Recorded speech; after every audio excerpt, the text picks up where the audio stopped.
pensando essa semana, eu tive muito pouca oportunidade dessa semana de parar para pensar o que eu ia ministrar aqui nesse domingo e no próximo e mais para frente. Porque foi uma semana muito difícil, muito corrida. Eu passei praticamente a semana inteira dormindo 2, 3 horas por noite e não sei como é que ainda estou de pé aqui. É porque Deus vai sustentando a gente. Foi uma semana complicada, difícil, porque acredito que muitos de vocês sabem, a Denise perdeu uma irmã, a irmã mais velha dela, a Elzinha, que era esposa de um bispo da Nova Vida, bispo Jocelino. Ela teve um problema, um mal súbito, uma coisa super aguda, e veio a falecer, precisou inclusive até de cirurgia, mas veio a falecer, um problema complicado, que mata 95% das pessoas que são atingidas por esse problema. O nome é complicado e explicar é difícil, é uma dissecção de aorta, um negócio complicado, difícil, e não é tão comum de acontecer, mas é mortal quando acontece. 95% dos pacientes que sofrem isso morrem. A maioria morre antes de chegar no hospital.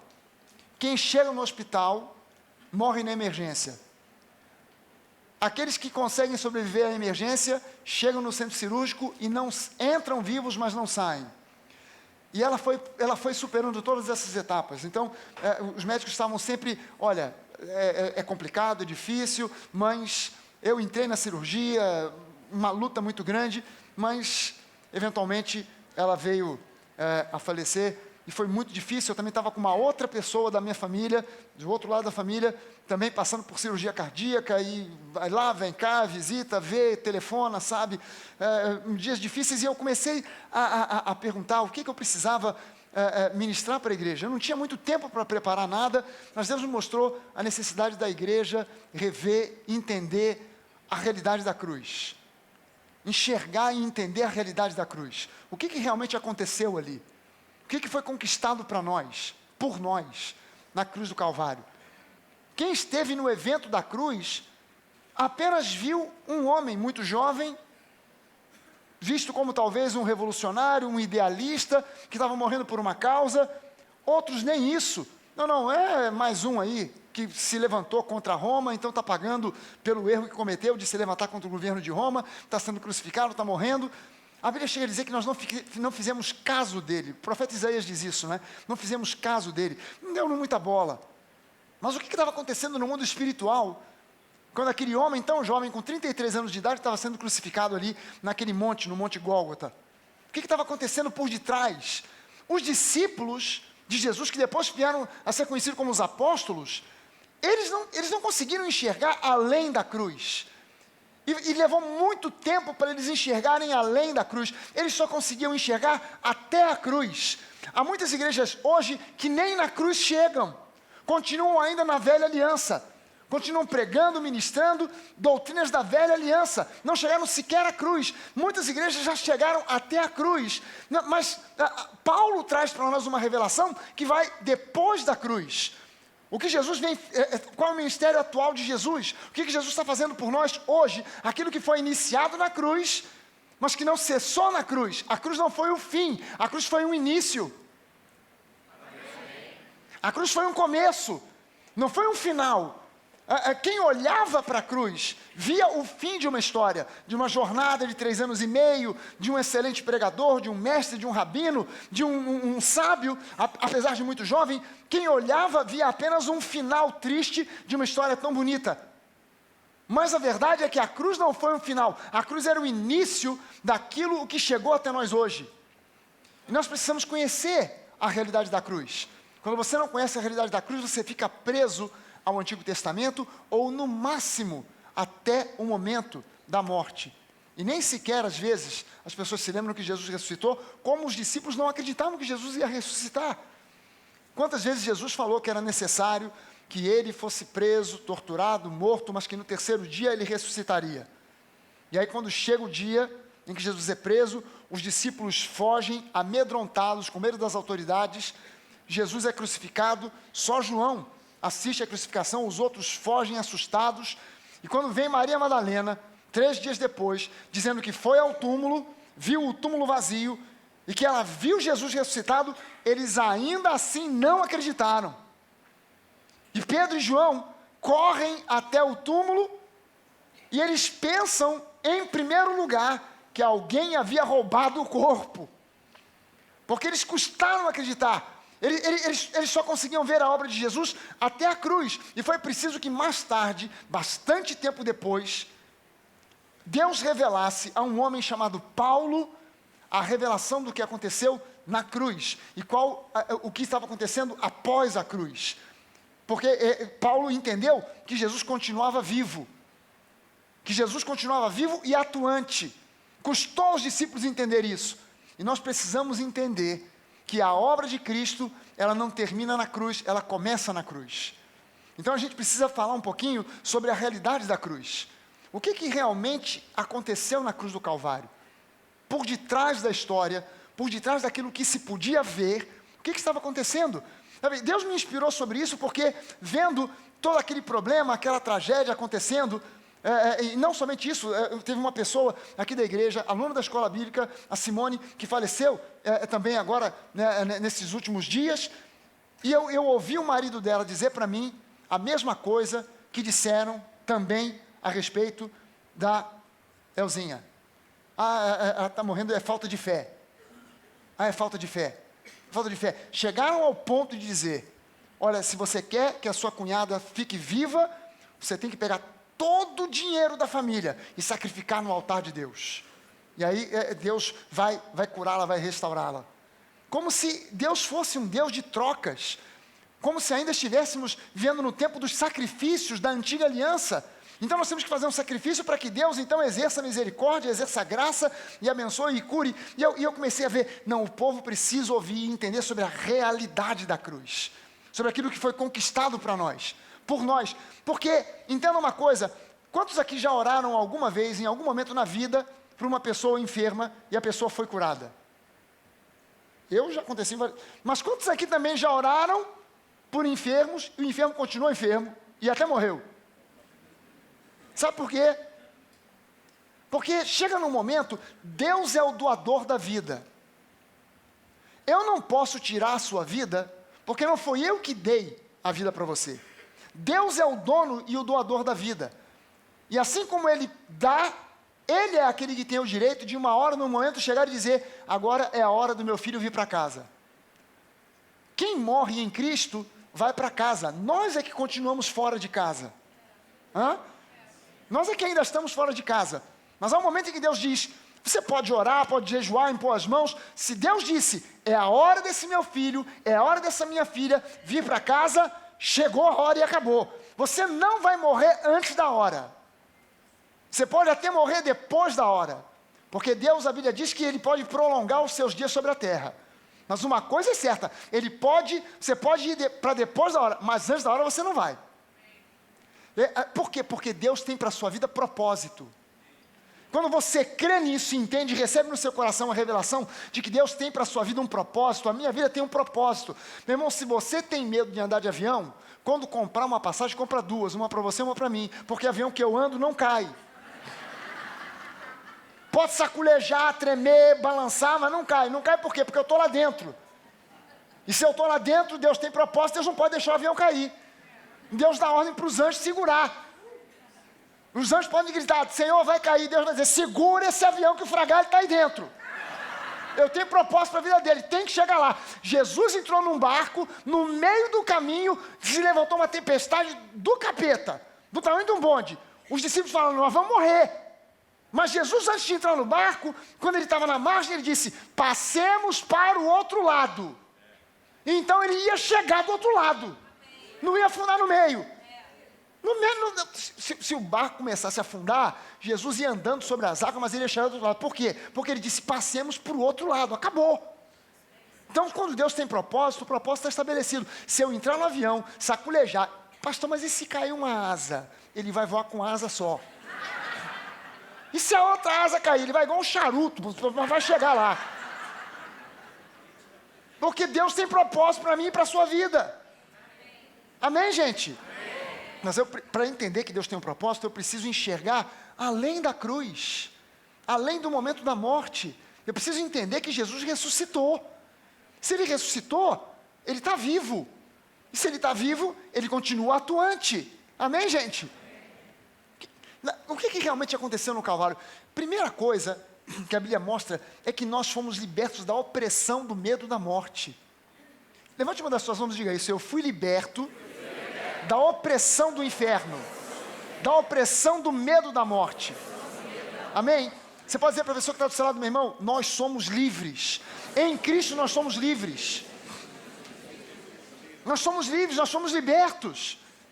Sabe, na cruz a morte encontrou a sua própria morte na obra de Jesus. É um negócio meio esquisito de dizer, mas na cruz a morte morreu. A morte encontrou a sua própria morte na obra de Jesus na cruz do Calvário. Sabe, Gênesis capítulo 8, no versículo 4, diz que no dia 17 do 7º mês, a arca repousou sobre as montanhas de Ararat, a arca de Noé, repousou sobre as montanhas de Ararat. É interessante que a Bíblia é um livro normalmente muito compacto, né? Conta as histórias de uma forma muito compacta. E às vezes em 2 ou 3 versículos você tem 50 anos. Às vezes um pouco mais, né? Você lê 2 versículos e passou, em 2 versículos passou 50 anos. Aí você às vezes tem que usar da sua imaginação para imaginar o que aconteceu. Você tem que às vezes consultar a história para conhecer a cultura do povo e saber os hábitos, etc e tal, para você entender o que aconteceu naqueles 50 anos. Mas de vez em quando a Bíblia é ultra detalhista. E aqui, a única coisa que faltou foi Deus dar a hora. Porque Ele deu o endereço, deu o mês e deu o dia. Só faltou dizer: no 7º mês, no dia 17, às 14h30, a arca pousou sobre o monte. Só faltou isso, né? Dizer a hora. Mas deu o lugar, deu o dia, deu a data. Você entende que isso aqui não aparece na Bíblia por um acaso? Você consegue entender isso? Gente, a história da Arca de Noé fala do fim de uma era e o início de uma outra era. O mundo era um, até o dilúvio. Depois do dilúvio, o mundo virou outra coisa. Porque aquela galera toda que estava antes morreu, aquela natureza foi destruída e começou um novo tempo. E aquela arca, ela aponta para Jesus. Ela representa Jesus. De dentro da arca saíram 8 pessoas vivas. E 8 é um número que representa na Bíblia, na numerologia bíblica, representa um novo começo. Um novo começo. Agora olha só a correlação que existe. A Bíblia diz lá, no 7º mês, no dia 17. Que mês é esse, o 7º mês? O 7º mês, no calendário judaico, é o mês de Nissan. O mês de Nissan é o mesmo mês que lá na frente, na época de Moisés, foi o mês aonde se celebrou a Páscoa, quando o povo de Israel saiu do Egito. Então, no calendário civil, Nissan é o 7º mês. Mas no calendário religioso, Nissan é o 1º mês. O 1º mês do calendário civil é o mês de Tishrei. O 7º é o mês de Nissan. Mas no calendário religioso, Deus disse para Moisés o seguinte: Moisés, vocês vão preparar a Páscoa, vai ser assim, assim, assado, cordeiro, isso e aquilo, e esse mês será para vocês, então, o 1º mês, o 1º dos meses. Então, há um calendário civil que começa no que seria, mal comparando, o nosso mês de janeiro, o mês de Tishrei. Mas, no mês de Nissan, o 7º mês do calendário civil, que é o mesmo mês, o 7º mês, ou melhor, o 1º mês do ano religioso. Agora, olha só, Jesus, ele entra em Jerusalém, na semana da sua crucificação, ele entra em Jerusalém no dia 10 do mês de Nissan. Jesus morreu na Páscoa?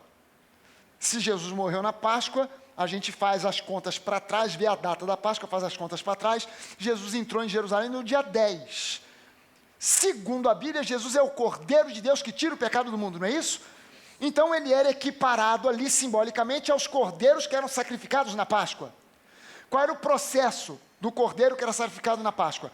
Pega o cordeiro, arrumou um cordeiro de 1 ano, cordeirinho de 1 ano, pega ele e observa esse cordeiro por 3 dias, para saber se ele não tem defeito, porque tinha que ser um cordeiro sem defeito. Observa por 3 dias, no 4º dia, pumba, sacrifica o cordeiro e pega o sangue e tal, asperge lá, beleza, o povo foi perdoado por mais 1 ano. Jesus entra em Jerusalém no dia 10.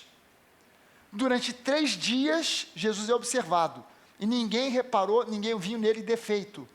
Pilatos olha para Jesus e diz: eu não vejo nesse homem culpa alguma.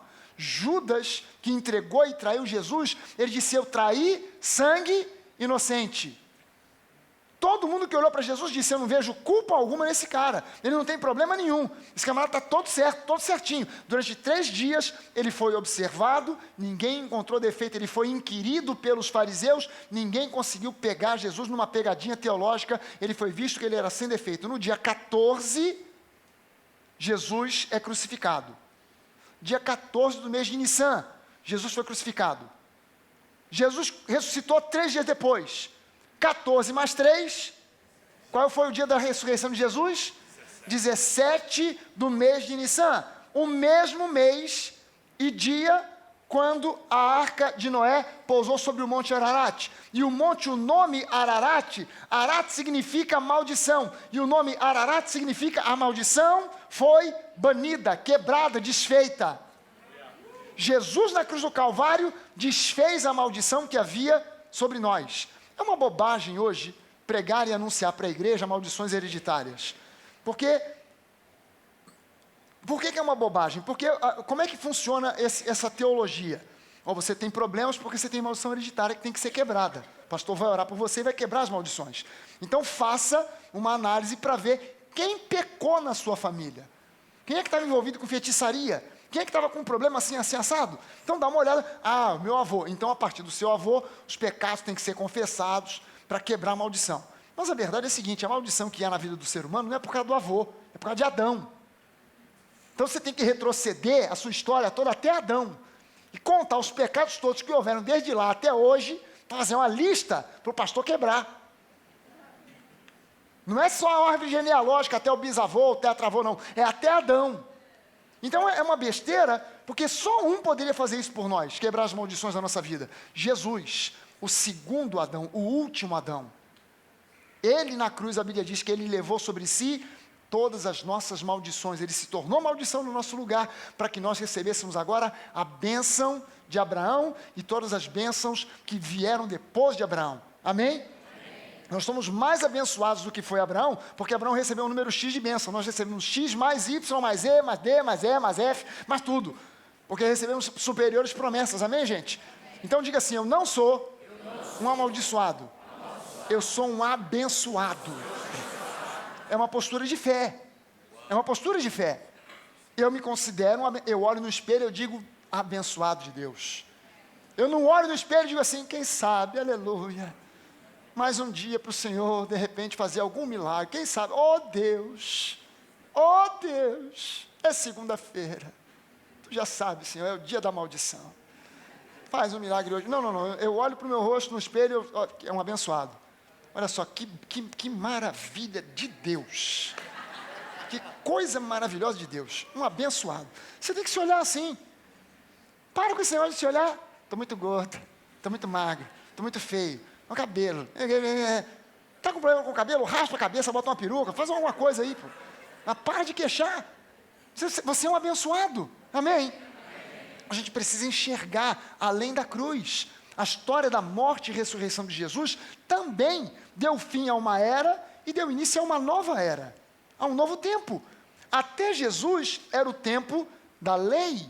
Jesus morre e quando ele ressuscita, ele inaugura um novo tempo, o tempo da nova criação, o tempo da graça.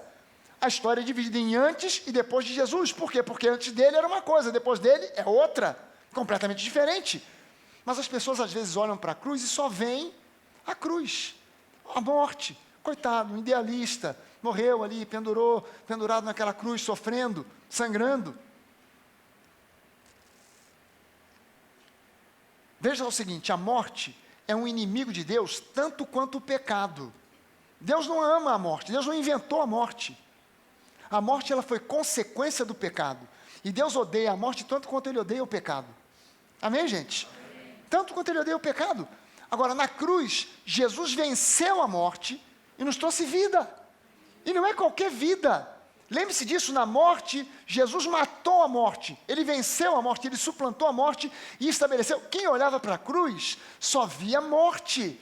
Mas o que estava acontecendo na cruz, talvez o diabo estivesse celebrando, tá? Jesus está morrendo. Mal sabia o diabo que Jesus ali estava conquistando era a vida, que a morte de Jesus estava matando a própria morte, trazendo sobre nós vida.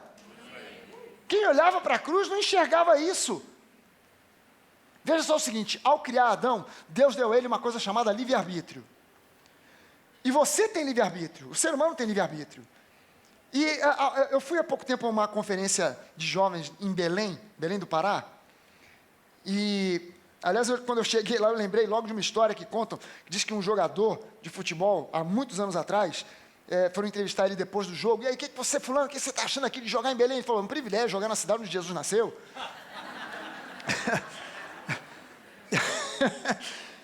E eu não me lembro quem foi, mas disseram que a história é real. E aí eu fui nessa conferência de jovens em Belém, e antes de eu pregar, me colocaram num painel. O tal do painel era o seguinte, eu e mais 2 pastores, sentados numa cadeira, na plataforma, e 2 entrevistadores fazendo perguntas.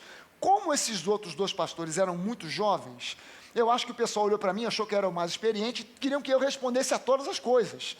E aí sobrou para mim essa pergunta, pastor, mas então na graça, a pessoa pode fazer o que ela quiser? Pode pecar à vontade? Pode fazer o que quiser, pode pecar? E eu disse, olha, eu vou dar essa resposta com muita honestidade para você, assim como eu vou dar a mesma resposta honesta para você aqui hoje. A verdade é que hoje nós podemos pecar à vontade. Pastor, não diga isso, está sendo transmitido pela internet. Você pode fazer o que você quiser. Você pode fazer o que você quiser. Você é dono do seu nariz. Você pode fazer o que você quiser. Agora, deixa eu completar a resposta, que você está vendo que esse olho é regalado, mas não deixou terminar a resposta. Você entenda o seguinte, livre-arbítrio nos dá a capacidade de fazer escolhas, mas o livre-arbítrio não nos dá a liberdade de escolher as consequências das escolhas feitas. Você tem liberdade para decidir, se você quiser, você pode meter a cabeça na boca do leão.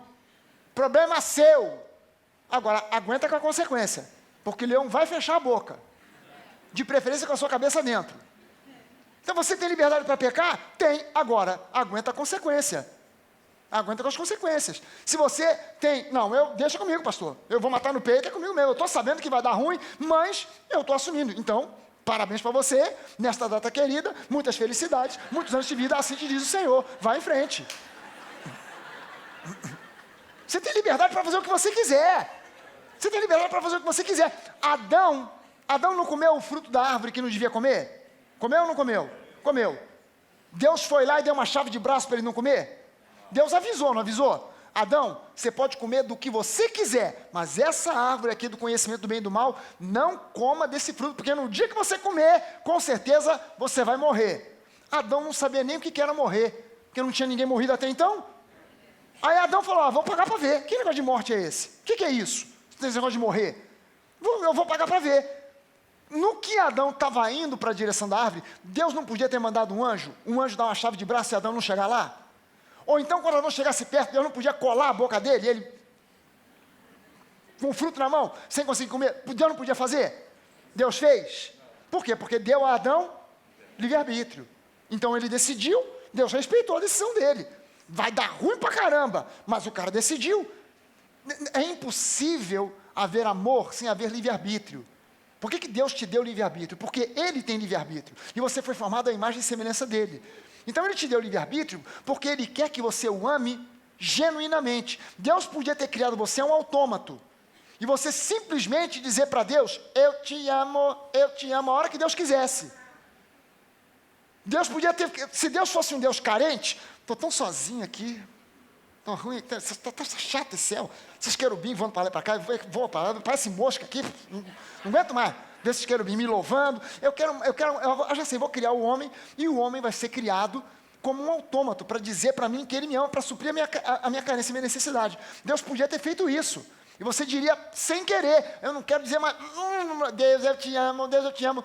Aí eu pergunto para você o seguinte, o que você prefere? Se eu fizesse um aplicativo, que você baixasse no seu telefone, um aplicativo só ia fazer uma coisa, dizer para você a seguinte frase, eu te amo, em vários tons, em várias línguas, em português, em inglês, em italiano, em francês, je t'aime.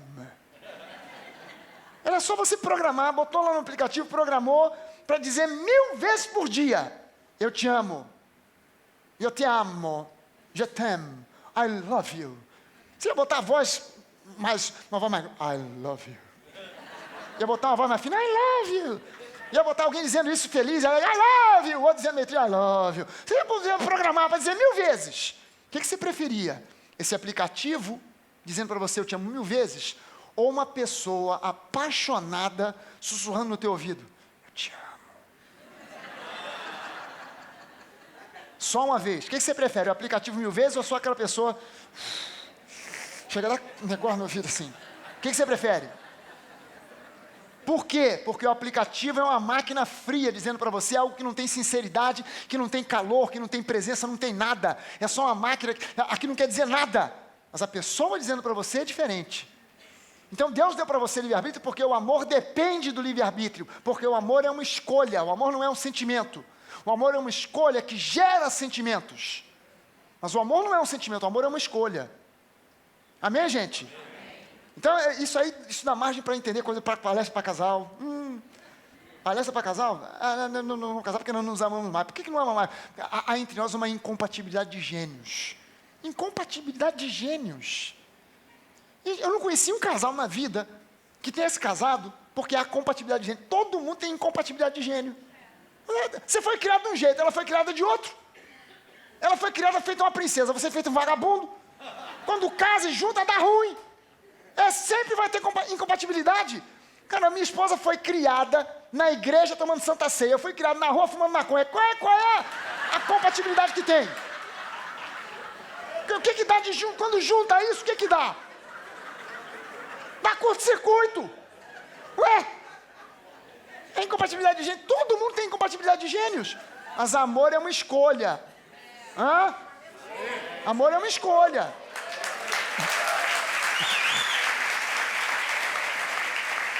Adão não tinha ideia que quando ele comesse aquele negócio, a morte era a separação de Deus. Ele não sabia o que era aquilo, mas deu o que deu. E nós herdamos, como seres humanos, a gente herdou essa herança maldita, a separação de Deus. Então Jesus tinha que vir como o último Adão, para agora resolver o problema e nos reaproximar de Deus. Na cruz, Jesus estava nos reaproximando de Deus, quebrando a maldição da separação. Quem olhava para a cruz só via um homem pendurado, sangrando, morrendo. Mas por detrás da história, estava acontecendo uma outra história. Jesus estava nos reaproximando do Pai, nos dando condição de filhos. Amém? Jesus veio trazer Zoe, que é a vida do próprio Deus. Eu vim para que vocês tenham vida, Zoe, e a tenham em abundância. Ele veio trazer isso para nós. E Zoe é tão mais forte que engole a morte. Por isso a Bíblia diz que a morte foi destruída. Jesus morreu na cruz, mas no terceiro dia ele ressuscitou. Ou seja, ele conquistou a morte, ele subjugou a morte. E ele não fez isso por ele mesmo. Ele não fez isso porque ele precisava provar alguma coisa para alguém. Ele fez isso por nós. Quem olhava para Jesus na cruz, pensava, ele aprontou alguma. Ele está pagando o preço do erro que ele deve ter cometido. Mas a Bíblia diz que ele está fazendo aquilo não por causa de um erro que cometeu, mas por causa do erro que nós cometemos. Como substituto de cada um de nós. Quem olhava ali só via Jesus, mas quem olhava por detrás da história via Jesus, via a mim, via a você, via essa pessoa que está do seu lado. Éramos nós que estávamos ali. Por nossa causa Jesus estava ali. Agora, nós não somos nem devemos ser guiados por sentimentos, mas sentimentos são indicadores, assim como uma dor é um indicador. Se de repente está com uma dor no pé, é um indicador de alguma coisa. Por quê? Porque o normal não é sentir dor no pé. Eu estou com uma dor no pé, normal. Não é normal. Está indicando que ou você torceu o pé, pisou num caco de vidro, pisou num espinho, aconteceu alguma coisa. Aí você vai investigar para saber por que o pé está doendo, não é assim? Porque a dor está dando um sinal, tem alguma coisa errada aí. Da mesma forma, você não pode ser guiado por sentimentos, mas você tem que dar uma olhada nos sentimentos que você está sentindo, porque eles são sintomas, são sinais de alguma coisa. Então, presta sua atenção nessa sequência. Olha só, maus sentimentos, tipo ansiedade, depressão, preocupação, medo, são fruto de pensamentos errados. Sentimentos negativos são fruto de pensamentos errados. Pensamentos negativos são pensamentos errados. Você não foi chamado para pensar de forma negativa. Quando você pensa negativamente, você não está pensando com a mente de Cristo. Sentimentos negativos são fruto de pensamentos errados. Qual é o problema de pensamentos errados? É que não existe nenhuma atitude que você tome, nenhuma ação, sem que antes você tenha um pensamento. Pensamentos errados geram atitudes erradas, e atitudes erradas pode acabar com a vida. Aí você pensa, eu vou casar com esse cara, porque ele é o que tem. É o último biscoito do pacote. Então eu vou casar. Papai já disse que esse cara é um traste. Papai olhou, conversou, sacou que ele é vagabundo, não gosta da hora não quer nada com a hora do Brasil, não trabalha, nem estuda, não corre atrás, mas é um gato. Vou casar. Você está tomando uma decisão baseada num pensamento errado. Vai dar ruim. O sujeito olha assim, vou casar com ela. Ela é meio assim, geniosa, meio complicada, gastadeira, consumidora. Não pode ver um shopping que já joga seta. Cartão de crédito na mão dela, misericórdia. É pior que fogo na mata. Vai embora. E assim, não é muito fiel. Estou vendo ela dando uns mole para os outros aí. Mas é uma gata. A gente vai na praia, ela passa de biquíni, o pessoal fica de pé e bate palma. Então eu vou casar. Vai dar ruim. Você está pensando de uma forma errada, vai tomar uma decisão errada. Tomou decisão errada, estragou com um monte de coisa.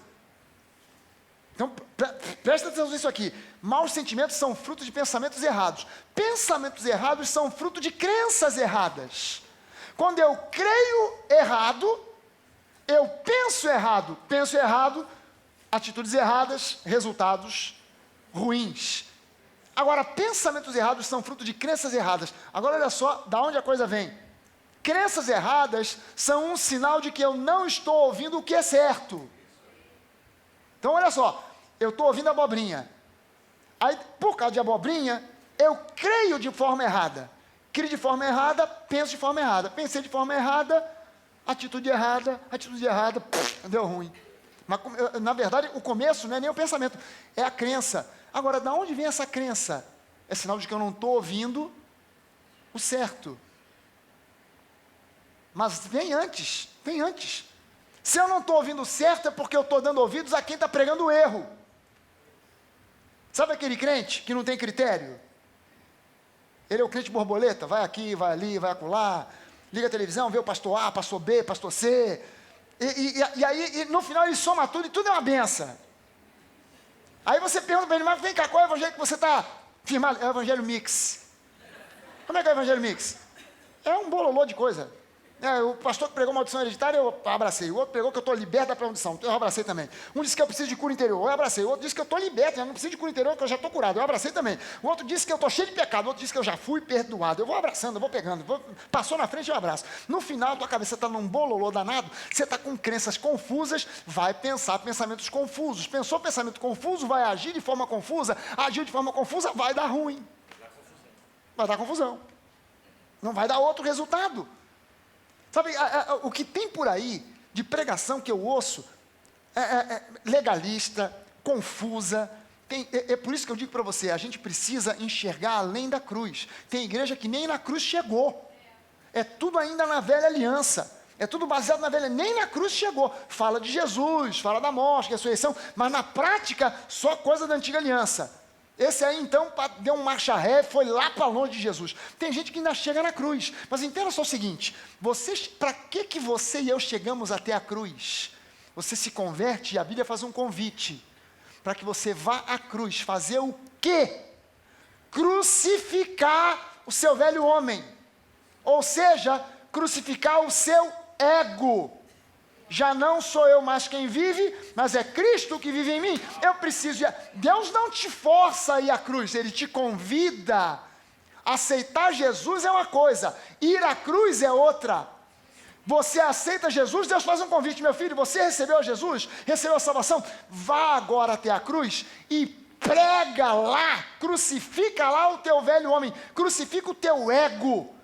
Crucificou o ego, já não sou eu quem vivo, é Cristo que vive em mim, agora eu entro no descanso e vou para frente com Ele. Eu vou para além da cruz. Aí eu saio dos evangelhos, passo por Atos e agora eu vou viver nas epístolas. Eu vou viver na revelação que Paulo trouxe. Os discípulos não tinham a revelação do depois da cruz. A revelação deles foi somente até a cruz. Por isso que eles começaram a estranhar quando os gentios começaram a se converter. Porque na cabeça deles, o trabalho de Jesus só ia até a cruz. Mas como o trabalho de Jesus foi além da cruz, ele alcançou judeus, romanos, gregos, partos, medos, e todo mundo ele foi alcançando.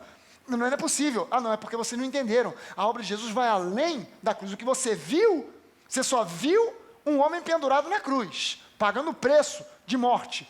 Mas Jesus já estava vendo o Pentecostes. Jesus já estava vendo lá o Monte Sião, 120 reunidos. Jesus estava vendo nós aqui reunidos na Nova, orando, louvando, dando graças. Sabe, quando nós ouvimos o verdadeiro evangelho, nós somos libertos do medo. O verdadeiro evangelho provoca libertação do medo. Porque o verdadeiro evangelho, ele fala sobre o amor. E João diz que o verdadeiro amor, ele expulsa, lança fora todo o medo. Amém? Por isso que os cristãos primitivos, eles eram levados para dentro do Coliseu, para serem levados pelas feras, eles não estavam nem aí. Por isso eles oravam, Maranata, vem Senhor Jesus. Vem, porque eles tinham consciência da justiça. Então para eles a morte não era nada. E nós da igreja moderna? Segura as pontas, Jesus, não volta agora não. Jesus, se você voltar agora, é capaz do outro ir e eu ficar. Então não volta agora não, espera mais uma semana. Aí o pastor prega sobre a segunda vinda, fala sobre o Apocalipse, faz um terror danado, e você começa a orar, Jesus, segura mais uma semana, nessa semana eu vou me corrigir. Nessa semana, aí você jejua, você fica super santo, porque Jesus vai voltar, e tal. Aí passa a semana, Jesus não volta. Que bom, não voltou. Aí você volta para fazer as mesmas besteiras que você fazia antes. Esperando de novo aquela nova mensagem que vai te aterrorizar, para você ficar com medo da segunda vinda de Jesus. Cara, a maioria dos crentes que eu conheço tem medo da segunda vinda. Não devia provocar medo, devia provocar em nós a mensagem da segunda vinda, devia provocar em nós alegria, festa, celebração. Mas a maioria dos crentes fica, Jesus vai voltar, é o anticristo. Ai, meu Deus do céu, como é que vai ser? Tu vai morrer, vai ficar mesmo. Jesus vai voltar, vai me levar e tu vai ficar chorando. O pastor Fragale foi, eu fiquei. Ficou, bem feito. Aprender a crer com o coração.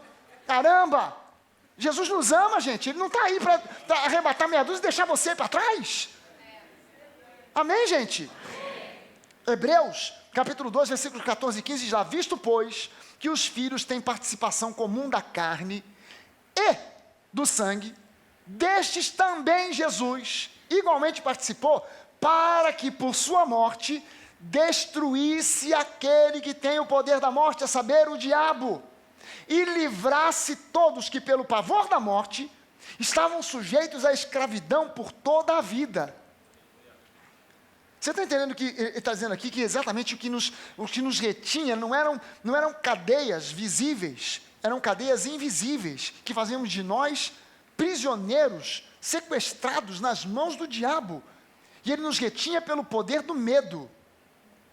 Sabe aquela pessoa que está sofrendo chantagem? Olha só, se você não depositar R$1.000 na minha conta, eu sei o seu endereço, vou aí e vou te matar. A pessoa não está presa, mas ela está presa. Não tem uma cadeia, não tem uma algema, mas ela está presa pelo medo. Né? Pode ser que quem esteja telefonando não tenha coragem nem de matar uma barata, mas quando ameaça a pessoa fica no medo. E é assim que o diabo trabalha hoje. Ele foi destruído. Não é que ele foi destruído no sentido de que ele virou pó. Tem igreja que prega que o diabo não existe, porque ele virou pó, ele foi destruído. Não, ele foi destruído. O que foi destruído foi o seu poder de causar mal àqueles que creem em Jesus. Mas eu preciso enxergar além da cruz. Porque na cruz, as pessoas viam um homem morrendo por um ideal. Viam um rabino morrendo por uma causa. Mas ali, Jesus estava destruindo as obras do diabo. Estava destruindo o poder do diabo. Estava destruindo o poder de Satanás. Então agora eu preciso me conscientizar disso. O medo da morte é a fonte de todos os medos. Esse pavor que a Bíblia cita aqui é o pavor de todos os medos. É a ameaça que o diabo manda, mesmo não tendo dentes. Mas ele ruge como se fosse um leão. Mas ele não tem dente. É um leão desdentado. Nem leão é um gato. Um gato desnutrido, miando num canto pedindo para ajuda. E a gente, mas a igreja que pinta uma imagem do diabo, o diabo era tudo isso. Na antiga aliança o diabo era grande, era poderoso, era forte. Ele era um Golias que metia medo em todo mundo. Na cruz, ele foi massacrado por Jesus e ele foi desdentado. Ele hoje é um João ninguém. É isso aí. Mas tem igreja, o diabo, o Satanás, os demônios, todo mundo, meu Deus. Tem gente até que ora, sai dele, sai dele, sai dele, sai de mim também. A pessoa vive morrendo de medo. Será que eu estou endemoniado? A pessoa sente uma dor qualquer. Será que eu tenho demônio? Sai, demônio, sai. Porque tem demônio nada, você é crente ou não é? Então não tem demônio nenhum. Pelo amor de Deus. O medo da morte é a fonte de todos os medos. Sabe, Jesus, ele se fez carne para morrer e assim destruir aquele que tem o poder da morte, nos libertando do medo da morte. E essa palavra destruir no grego é katargeo, que significa aniquilar. Jesus aniquilou o poder do diabo. Ele não tem poder sobre a sua vida, por isso a Bíblia diz, aquele que está em Cristo, maligno, não o toca. Então ele lança pensamentos, porque pegar para você, para te esganar, ele não pode. Então ele fica lançando pensamentos, que são uma verdadeira chantagem espiritual, uma chantagem emocional, para você se amedrontar e não se lançar pela fé. Você fica com medo de ofertar, por quê? Porque o diabo começa a dizer, vai faltar, você vai ofertar, você vai dizimar, vai faltar, vai ficar duro, vai sobrar mesmo no final do salário. Ah, meu Deus, então eu não vou dizimar. O diabo conseguiu conquistar o que ele queria, lançou pensamentos errados, pensamentos de medo, e como você não está firmado numa crença de que Deus é fiel, de que Deus é bom, de que Deus abre as janelas dos céus para derramar bênção sem medida, você se encolhe todo num canto de acordo com a chantagem do diabo. Esse é o poder que ele tem hoje, o poder de chantagear com mentiras. E a gente às vezes entra na pilha dele. Sabe, veja só que Davi, quando ele derrotou Golias, ele degolou Golias com a própria espada de Golias. Golias não morreu da pedrada. A pedrada fez Golias cair desmaiado. Ficou em coma, lá, concussão cerebral. Pum, uma pedrada na cabeça, não caiu. Mas Davi sabia que se desse as costas e fosse embora, ele talvez depois de uns 2, 3 dias, ele ia levantar. Então Davi foi até Golias, pegou a própria espada de Golias e pum, decepou a cabeça do cara. Da mesma forma, Jesus usou a própria arma do inimigo, a morte, para destruir a própria morte. Hã? Amém? Jesus, qual foi o propósito do nascimento de Jesus? Jesus nasceu para morrer. Diferente do propósito de qualquer outro ser humano. Todo ser humano nasce com um propósito. Você não nasceu à toa nem por acaso. Você nasceu com um propósito para a sua vida. Sabe, o Bené encontrou o propósito dele. Eu encontrei o meu propósito. A Denise tem encontrado o propósito dela. A Suede encontrou o propósito dela. Muitas pessoas aqui têm encontrado o propósito da sua vida. Mas tem outras que não encontraram ainda o propósito. Mas você nasceu com um propósito. Você não é um acidente da natureza. Você não é mais um no meio da multidão. Deus tem um propósito para a sua vida. Agora está chegando a época do Natal, né? Na época do Natal, nos shoppings começam a montar os presépios. Aí a gente vê que sempre nos presépios está Jesus. Quem é a figura central do presépio? É o bebê, Jesus, na manjedoura. Né? Mas a manjedoura que o pessoal coloca nos shoppings não é a imagem da verdadeira. O pessoal bota aquelas ripinhas de madeira, né? Trançadas assim, né? Aqui fica no chão e aqui ele bota aquela montura de palha e bota aquele bonequinho, que é Jesus, que está sempre na mesma posição. Todo Natal, em qualquer lugar, a mesma posição. Aquele bebezinho assim, ó. Tá lá. Qualquer shopping que você for, é o mesmo boneco. Naquela mesma posição. Nunca está chorando, está sempre sorrindo. Né? Só que aquilo não é uma manjedoura coisa nenhuma. Uma manjedoura na época de Jesus em Israel era isso aqui, ó. Era um bloco de pedra escavado, onde se colocava comida para os animais. Os animais vinham mangiare, vinham comer, por isso manjedoura. E isso aqui, a Bíblia diz que quando Jesus nasceu, Maria enrolou Jesus em panos de linho e o colocou numa manjedoura. Nessa manjedoura aqui, numa como essa aqui. Ou seja, lá na crucificação, o corpo de Jesus foi envolto em panos de linho, e ele foi colocado numa sepultura que nada mais era do que uma escavação numa pedra. Se você for a Israel agora em 2020, agora não, né? No outro, em 2020, a gente visita lá a sepultura de Jesus. Nada mais é do que uma pedra escavada. Jesus, isso aqui já apontava para a morte. Por quê? Porque o propósito da vinda dele foi morrer. Morrer por quê? Por nós. Por cada um de nós. Quem olhava na cruz só via a história normal, visível acontecendo, um homem morrendo, mas quem estava morrendo ali era aquele que nos salvou e morreu no nosso lugar, amém? Travou aqui, gente? Jesus, como nosso representante, ele precisava morrer. Por quê? Porque ele era representante daqueles que eram descendentes de Adão. Adão pisou na bola. Jesus veio como o último Adão, nos representando para nos livrar do pecado.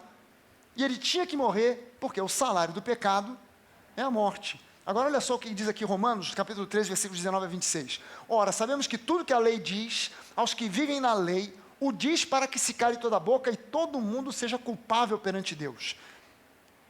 Visto que ninguém será justificado diante de Deus por obras da lei, em razão de que pela lei o que vem é o pleno reconhecimento, o pleno conhecimento do pecado. A lei, ela mostra o pecado, mas não salva o homem do pecado. Pelo contrário, desenvolve no homem a consciência do pecado.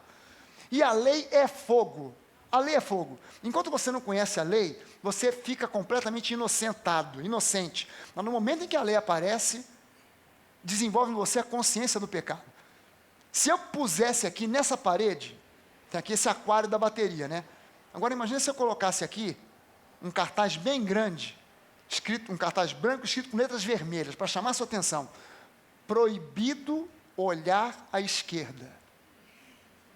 E eu dissesse para você, olha, eu vou ficar inclusive aqui na direita, quer dizer, a minha esquerda, mas a sua direita, né? Vou ficar aqui na direita, que é para você nem... Você ia ficar com a cabeça virada para cá, mas com o olhinho assim, ó. O que tem lá que não pode olhar? O que tem lá que não pode? E se eu ainda botasse uma cortina preta ali na frente, no final do culto você ia se aproximar aqui com a desculpa de me cumprimentar, ou ia subir na plataforma com a desculpa de cumprimentar os músicos. Só para chegar aqui e dar uma... Não tem nada não, gente. Só bateria mesmo. Mas é só você botar o cartaz, ninguém está preocupado de olhar para a direita, para a esquerda, para lugar nenhum. Botou uma placa, proibido olhar, botou uma placa, proibido pisar na grama.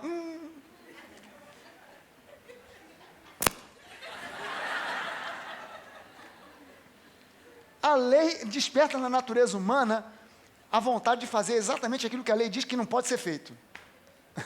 Exatamente aquilo que não pode ser feito. Mas agora, sem lei, se manifestou a justiça de Deus, testemunhada pela lei e pelos profetas.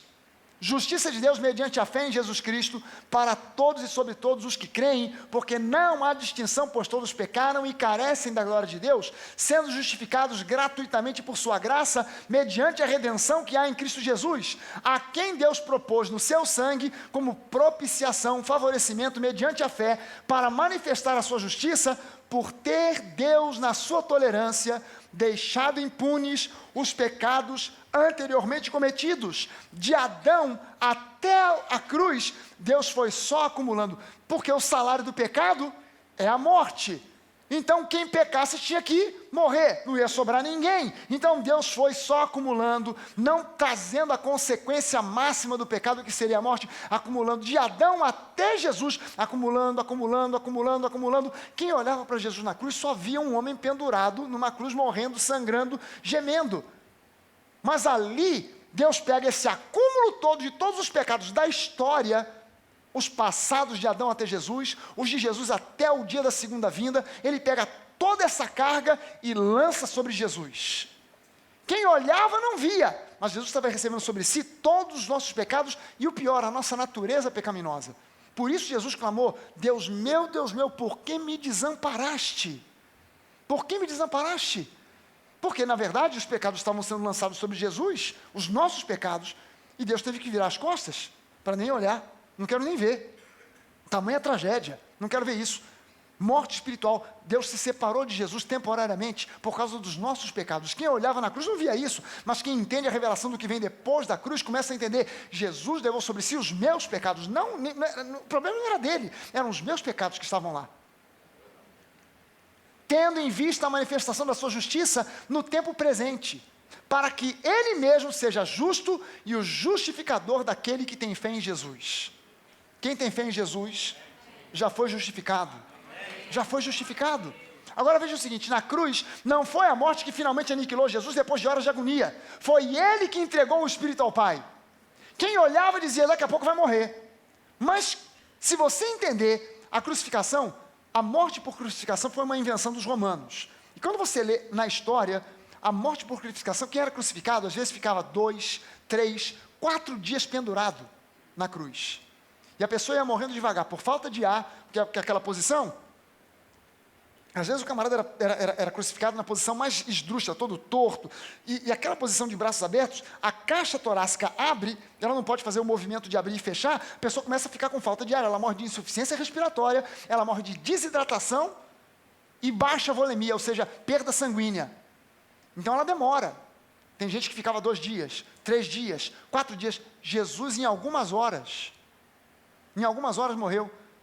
Ao ponto de que os judeus pediram, olha, a gente não pode tirar esses caras da cruz depois que der 6 horas da tarde, porque começa o Shabat, especial, o Shabat de Páscoa. Então, por favor, dê um jeito de apressar a morte desses caras. Então vou fazer o seguinte, Pilatos deu uma ordem, quebrem as pernas dos crucificados, para que eles percam o apoio e fiquem pendurados e morram mais rápido de falta de ar. Foram lá quebrar a perna do primeiro que estava crucificado à direita de Jesus.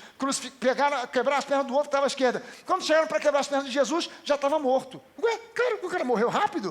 O que foi isso? Porque Jesus não morreu da agonia da cruz. Jesus entregou o Espírito ao Pai. E é uma coisa interessante, que Jesus, estando numa posição de crucificado, onde falta ar, Jesus falou 7 coisas, 7 vezes. Ele falou com João, João, essa agora é tua mãe. Maria, esse agora é o teu filho. Toma conta um do outro aí. Ele foi dizendo, Deus meu, por que me desamparaste? Para que hoje você e eu possamos dizer, Deus meu, por que você me ama tanto assim? E no final, a última coisa que Jesus falou, não falou, ele bradou, ele gritou. Ele pendurado, quem está pendurado morrendo de falta de ar, não grita. Só dá um... Jesus deu um berro. Tetelestai!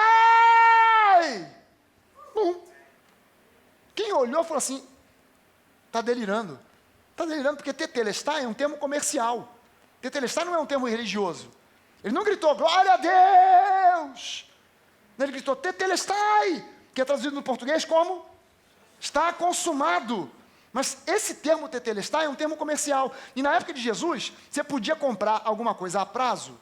Quem inventou venda a prazo não foi Casa de Bahia, não. Já existia na época de Jesus. Você podia comprar uma coisa. Então, por exemplo, se eu comprasse de você um camelo, e eu dissesse, olha, eu não tenho a grana para pagar o camelo todo de uma vez. Posso pagar em 3 vezes? Pode. Eu pagava a primeira, pagava a segunda. Quando eu te entregasse o pagamento da terceira, você entregava um documento para mim, um papiro, um papel, um pedaço de couro, alguma coisa com uma marca, carimbado. Tetelestai. Está pago por completo. Pago por completo. Se você voltasse para me cobrar uma 4ª prestação, eu dizia, não, você não pode me cobrar uma 4ª prestação. Ah, não, mas você está... Não, olha aqui, olha o documento aqui, tetelestai, pago por completo. E Jesus ali ele brada, pago por completo. Por que Jesus bradou pago por completo? Porque a Bíblia diz que nós tínhamos uma dívida com Deus. Era uma dívida que nós tínhamos com Deus, e além do mais, nós estávamos sequestrados nas mãos de Satanás. Então Jesus pagou a dívida que nós tínhamos com Deus e pagou o resgate. Nós não devemos hoje nada ao diabo. Nada, porque o preço foi pago por completo. O preço foi pago por completo. O diabo não pode cobrar de você dívida alguma. O diabo não pode chegar para você para dizer, não, mas eu no passado eu fiz muito por você, quando você me servia, eu fiz isso, você me deve. Não, eu te devo nada, Satanás, porque Jesus pagou por completo. Jesus pagou por completo o preço. Em Isaías 53, de 1 a 5, diz lá, quem creu na nossa pregação? E a quem foi revelado o braço do Senhor Jesus? Porque ele foi subindo como renovo perante ele e como raiz de uma terra seca. Não tinha aparência nem formosura, olhámo-lo, mas nenhuma beleza havia que nos agradasse. Era desprezado e o mais rejeitado entre os homens. Homem de dores, que sabe o que é padecer. E como um de quem os homens escondem o rosto, era desprezado e dele não fizemos caso. Você sabe que a história, ela fala muito sobre, por exemplo, os imperadores romanos. Sobre César, sobre Adriano, sobre os imperadores romanos. A história fala sobre Alexandre o Grande. Muitos textos históricos falam sobre Alexandre o Grande, muitos textos falam sobre Hitler, mas tem pouquíssima coisa falando sobre Jesus. Por quê? Porque nós olhávamos para ele e não fizemos caso. É só um cara morrendo aí, só um condenado. É mais um condenado morrendo. Alguma coisa ele fez para estar ali pendurado naquela cruz. Certamente, Ele tomou sobre si as nossas enfermidades e as nossas dores levou sobre si. E nós o reputávamos por aflito, por ferido de Deus e oprimido. Não, ele fez alguma coisa. Quem olhava apenas via um homem jovem pendurado numa cruz morrendo. Mas Jesus estava levando sobre si todas as nossas enfermidades. Estava levando sobre si as nossas enfermidades. Nós o reputávamos por ferido e por aflito. Esse cara aprontou alguma. É castigo de Deus. Ele está lá, tem alguma razão. Mas ele foi transpassado pelas nossas transgressões. Não tinha nada a ver com ele. Ele foi transpassado pelas nossas transgressões e moído pelas nossas iniquidades. O castigo que nos traz a paz, para quem deveria ser o castigo? Para nós. Mas o castigo que nos traz a paz estava sobre ele. E pelas suas pisaduras nós fomos sarados. Veja o seguinte, o sofrimento de Jesus não foi nada comparado ao sofrimento espiritual, separado do Pai por causa do nosso pecado. Na cruz, Jesus já não era simplesmente o Filho, mas era agora o sacrifício, o Cordeiro de Deus que tira o pecado do mundo, que tira, que remove, que destrói. O pecado foi removido da sua vida. Você já não é mais um pobre pecador, você agora é santo. Por quê? Porque Jesus é o Cordeiro que tira o pecado. Amém, gente? Amém. Quando Jesus nasceu, os anjos apareceram aos pastores no campo anunciando a boa nova, e lá em Lucas 2,9 nos diz que a glória do Senhor brilhou naquele lugar de tal maneira que a noite parece que virou dia. Mas na cruz, no Monte Gólgota, diz que ao morrer, ao ser pendurado na cruz, houve trevas sobre a terra de meio-dia até 3 da tarde. Jesus foi crucificado às 9 horas da manhã, quando deu meio-dia, a hora do sol a pino, veio lá alguma coisa, alguns falam que foi um eclipse, que foi isso, que foi uma nuvem, mas houve trevas, até 3 horas da tarde. Jesus ficou sob trevas, para que nós possamos ficar sobre a luz, para que nós possamos andar na luz de Cristo. Ele ficou em trevas para que você e eu andemos em luz. Na cruz, Deus abandonou o seu Filho para que você e eu fôssemos aproximados dele. Quem olhava para a cruz não via isso. Isso foi uma revelação pós-cruz. Foi preciso um tempo para que Paulo recebesse essas revelações e trouxesse para a igreja o entendimento que Pedro, Tiago e João não tinham. Eles custaram a aprender. No princípio foi um debate com Paulo. Lá no final da vida, Pedro escreve dizendo: olha, meus irmãos, deem ouvidos ao que o apóstolo Paulo diz, porque são coisas difíceis, mas o cara é de Deus. Custou a entender. O cristianismo é a única religião que fala de filiação a Deus. Pergunte para o budista, pergunte para quem é shintoísta, pergunte para alguém que adota uma religião oriental qualquer, ou que adota uma outra religião que não seja o cristianismo. Você é filho de Deus? O cara vai dizer para você o que todo brasileiro diz: não, todo mundo é. Mas no fundo ele sabe: não, eu não sou filho, eu sou uma criatura de Deus. Eu não tenho essa proximidade com Deus. Nós somos considerados agora, por causa de Jesus, como filhos. Nós somos aproximados. E o cristianismo é a única que fala de filiação a Deus, que fala de um sacrifício substitutivo. É a única religião que fala de perdão pleno, que fala sobre a ressurreição. Sabe, há religiões que preconizam reencarnação. Então você tem que reencarnar, e a cada reencarnação você vai pagando o preço do erro que o outro fez, que você fez na vida anterior. Então você tem que ficar esperando agora, está passando por sofrimento? Esse é o seu karma. O que é o karma? É o conjunto de problemas que eu passo, que eu tenho que passar. Por quê? Porque eu estou pagando por aquilo que eu fiz na vida anterior. Mas a Bíblia diz, lá em Hebreus capítulo 9, está destinado ao homem morrer uma só vez, e depois disso, o juízo. A oportunidade que Deus dá a todo ser humano é nessa vida, para fazer uma opção consciente. Jesus é o caminho, a verdade, a vida, ponto final. Não vou reencarnar, não vou desencarnar, não vou voltar para trás, não vou andar para frente. Eu vou ser salvo, e salvo mediante a salvação, eu vou viver na eternidade com Deus. Amém? As diversas religiões pregam boas obras, sacrifícios, preconizam ritos, rituais, mas não oferecem ao homem a libertação da culpa e da condenação. Tem sempre uma dívida que ainda precisa ser paga, deixando sempre os seus seguidores com a sensação de insuficiência. A obra de Cristo é plena, é suficiente. Amém? Levante as suas mãos e diga: Cristo é a minha suficiência. Aleluia! Mas a igreja revolucionária é a igreja que está trazendo de volta o entendimento do verdadeiro evangelho. Reconciliação com Deus. Por isso você é membro da Nova, você é membro de uma igreja revolucionária, que está trazendo de volta essa mensagem. Sabe, no Antigo Testamento, quando o sumo sacerdote entrava no Santo dos Santos, aquele era um momento de tensão. No dia do Yom Kippur, o dia do perdão, uma vez por ano, O sumo sacerdote, ele entrava no tabernáculo, ele ia ao Santo dos Santos, mas era um momento de tensão, porque ninguém sabia se ele ia sair. Ele tinha que sair, mas ninguém sabia se ele ia sair. Você sabe que o tabernáculo era uma tenda dividida em duas partes. Os 2/3 anteriores eram o santo lugar, aonde os sacerdotes podiam entrar a qualquer hora. Não qualquer pessoa, só os levitas podiam entrar a qualquer hora. Mas o terço final era o Santo dos Santos. Só o sumo sacerdote podia entrar uma vez por ano. Quando? No dia do Yom Kippur, o dia do perdão. Então o sumo sacerdote, ele se preparava, ele não entrava de qualquer jeito, não entrava de qualquer maneira. Primeiro ele fazia um sacrifício por ele, pelos pecados dele. Depois ele pegava 2 bodes, o primeiro ele impunha as mãos, esse bode era chamado de Azazel. Pega esse bode e manda para o deserto. Ia um mensageiro junto, vigiando o bode para o bode tomar rumo do deserto e não voltar mais. Ficava só vigiando, depois o cara voltava e o bode ia embora. O segundo bode, ele impunha as mãos, declarava o pecado do povo sobre o bode, depois ele sacrificava o bode. Pegava, recolhia o sangue do bode, aí ele vestia as vestes de sumo sacerdote, a mitra, a túnica, a sobrepeliz, o peitoral, e com aquela roupa, agora ele entrava descalço, com aquela bacia, com o sangue do sacrifício. Ele ia até o santo lugar, pegava incenso, jogava dentro do Santo dos Santos, pela cortina, e depois que aquele lugar enchia de fumaça, ele entrava agora com o sangue do sacrifício, aspergia sobre a arca da aliança, e depois saía. O povo lá fora ficava numa expectativa tremenda, porque se ele entrasse e não saísse, os pecados do povo não estavam perdoados. Então ele tinha que entrar, mas tinha que sair. Então quando ele entrava, era como se ele estivesse morrendo. E quando ele saía, é como se ele estivesse ressuscitando.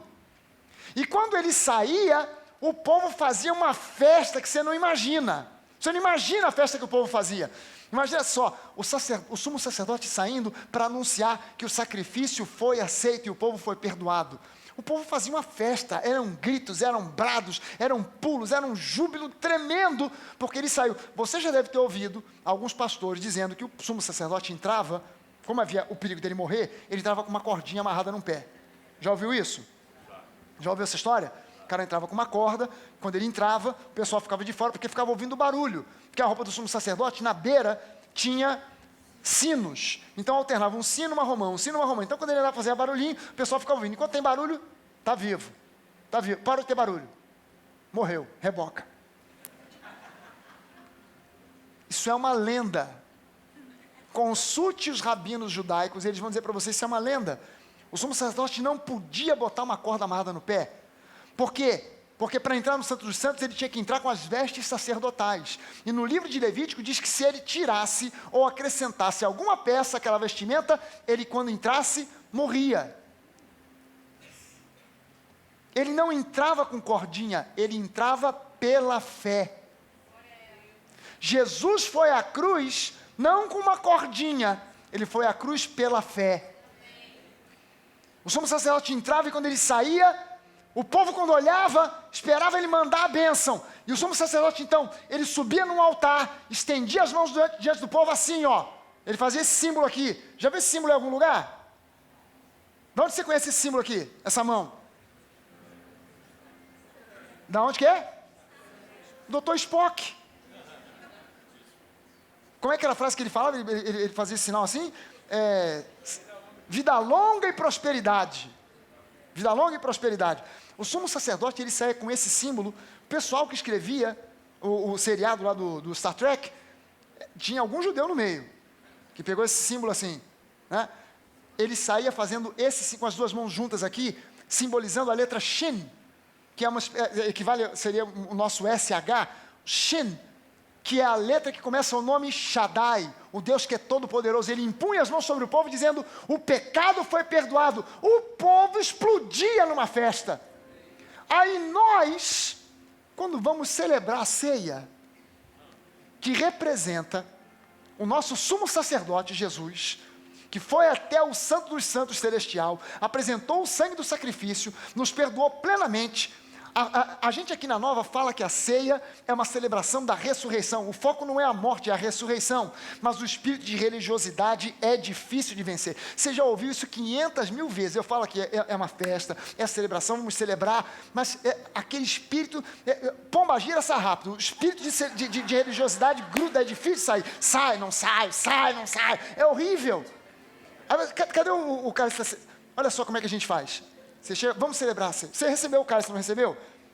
Eu deixei de final de propósito. Aí você pega, vamos celebrar a ressurreição, a vida. Não foque em você. O povo de Israel não ficava olhando para si, ficava olhando para a tenda esperando o sumo sacerdote. Tem nada a ver comigo, tem a ver com ele. Se ele morrer, eu estou frito. Se ele não sair de lá com perdão, eu estou frito. Mas não sou eu que produzo o perdão. É o sacrifício que ele leva diante da Arca da Aliança. Jesus fez isso por nós. A gente vai celebrar a ceia. Tem gente que pega, parece que esse cálice na mão da pessoa dói, porque ela já fecha na cara assim. Abra aí, a pessoa abre e já segura o pãozinho assim, ó. Parece que está até pesado o pão. O que você está fazendo aí, meu irmão? Eu estou celebrando. Está celebrando? Isso é festa? Não me convida para ir na tua festa, não. Que miséria de festa é essa? Aí vai tomar o cálice, a pessoa ainda toma, parece que está azedo. Jesus! O povo fazia uma festa danada. A gente já caminhou um pouquinho além daquela religiosidade que nos prendia, que fazia da ceia um momento de focar em nós. Meus pecados, meus erros, não posso participar. Ou então participo com uma sensação de culpa que eu vou morrer. A gente já aprendeu a tirar o foco da gente e colocar o foco na ressurreição de Cristo. Ele é o foco da ceia. Não são os meus pecados, é a perfeição dele. Eu não fico olhando, me analisando. A única análise que eu faço de mim mesmo é: será que eu estou entendendo que pelas pisaduras do Senhor no seu corpo eu fui sarado? Eu já discerni isso, que o corpo de Cristo foi ferido para que eu fosse sarado, curado? Já? Então eu vou participar. Eu vou comer desse pão como quem come de um remédio que vai me curar de qualquer enfermidade. Amém? Pastor, mas é só um pedacinho de pão. Pois é, mas o que causou esse estrago todo foi só um pedacinho de fruta. Né? Então agora tem que celebrar, por menor que seja um pedacinho de pão. Porque entenda só, algumas igrejas preconizam a transubstanciação. O que é a transubstanciação? Eles acreditam que quando você come esse pãozinho e bebe do cálice, isso aqui vira, aqui dentro, no seu estômago, vira a carne de Jesus e vira o sangue de Jesus. Impossível. Impossível. Por quê? Deus poderia fazer esse milagre? Fazer isso aqui virar a carne de Jesus, isso aqui virar o sangue literal dele no nosso... Podia. Por que Deus não faz? Simples, porque Jesus está vivo. Vai fatiar o cara vivo? Hã? Se você quiser comer pedaço do meu corpo depois que eu morrer, fique à vontade, mas enquanto eu estou vivo, por favor, não venha morder meu dedo. É impossível só por um fato, porque Jesus está vivo. Jesus está vivo, então isso aqui não pode virar um pedaço do corpo dele, porque ele está vivo. Quando eu como disso aqui, embora continue sendo pão, é o pão da cura. Quando eu bebo disso aqui, embora continue sendo suco de uva, isso aqui é o cálice da nova aliança. Eu celebro o perdão pleno que eu recebi, a aliança que eu tenho com Deus. Eu agora sou filho por causa desse sangue. Aleluia! Amém? Vamos ficar de pé?